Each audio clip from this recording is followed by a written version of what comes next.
kanilang weekly tasks sa gitna ng kanilang pagkakahati. Unahin na lang ho siguro yung kapakanan ho namin, kuya. Pride na lang pinaglalaban Pride na nga, dito. ate. Papatalo ko ba sa mga bata? They can really win. Just do whatever it takes also. At nakilala na rin natin ang mga nominado ngayong linggo. Walang binatbat mo. Attention seeker. Paano kaya mayayanig ang samahan ng housemates sa pagpapatuloy ng kanilang weekly task?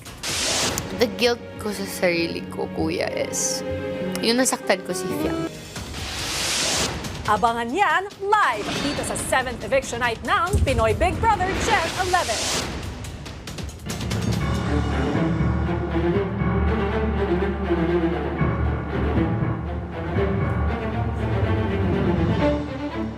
Ngayong gabi, matapos nga ang ilang araw ng paghihiwalay, sama-sama nating masasaksihan ang pagtatapat ng teen at adult housemates sa pinag-uusapang rap